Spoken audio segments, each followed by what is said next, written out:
So this weekend I went out to go ahead and see Mad Max Fury Road, the newest Mad Max movie that came out in theaters, I think in the past week or so. And no, before you guys ask, I did not see the earlier ones, but I do know the first one came out in 1979, I believe, and was starred by Mel Gibson, who played Max in that movie. But in this movie, Max is played by Tom Hardy. I'll probably go back and watch those older movies at some point. But while I was sitting in the movie theater watching Fury Road, I couldn't help but be reminded of the whole Borderlands franchise, the video game. This is the opening cinematic of Borderlands 2, and as you can see, it's got the whole desert dystopia look. You know, even the psychos, as you can see here, he's kind of headbutting his mate right there. They kind of remind me of the War Boys, right? They got the whole, like, crazy demeanor, borderline suicidal, doing, handstands and stuff while the car is speeding through the desert. And plus you got all the cool explosions. I think at this point they get run over by a train. The whole theme of it really reminded me of Borderlands, and I'm sure that the makers of Borderlands actually got a lot of their theme ideas and inspiration from the Mad Max franchise. After a bit of Google research, it turns out that a bunch of other games also use the whole desert dystopia from Mad Max as inspiration. Games like Fallout or Rage also sort of have the same sort of theme. A cool little Easter egg that I found was that in the first Borderlands there was a villain named Mad Mel, which I guess was a nod towards Mad Max and Mel Gibson.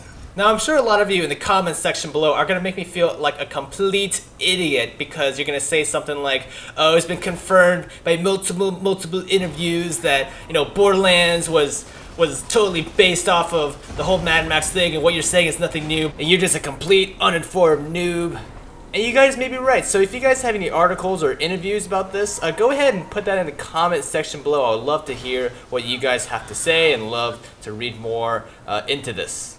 As far as my actual impression on the movie itself, Mad Max Fury Road, if you guys saw the trailer, it looked like just a giant car chase through the desert. And if you multiply that by 3.4, that's pretty much the whole movie. It's got crazy cars, it's got a crazy environment, it's got, crazy hot chicks. What is there not to love, right? It's got crazy explosions, crazy dialogue from crazy people in crazy situations. Basically crazy everything. Just, add the word crazy in front of any word, and you got Mad Max Fury Road. It's definitely a movie worth watching.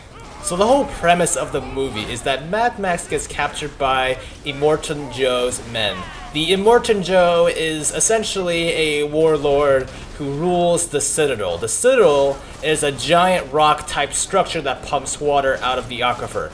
He alone controls this aquifer, so he alone pretty much has power over all the local people. The whole movie ramps up when Furiosa, one of Immortan Joe's henchmen, she ends up taking Immortan Joe's 5 wives without his permission and just kind of runs off with them, trying to set him free. The whole movie is just essentially a giant car race where Immortan Joe is pursuing the 5 wives and Mad Max is sort of stuck in the middle, and I'll leave the rest for you guys to find out when you guys go watch it.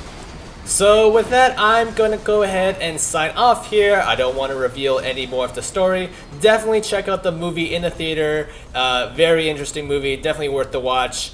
Quick thing before I go though is that George Miller has actually revealed the title of the sequel to Mad Max Fury Road. It will be called Mad Max The Wasteland. Very, very excited to see this. I kind of hope they talk a little bit more about Immortan Joe and his backstory. But let me know what you guys think in the comments section below. Have you seen this movie yet? Have you not seen it yet? Are you sort of excited to maybe even see the next one? What are your thoughts? What are your speculations? Go ahead and let me know in the comments section. Also, hit that like button and hit subscribe if you would like to see any more of my content. Alrighty guys, I will see you next time.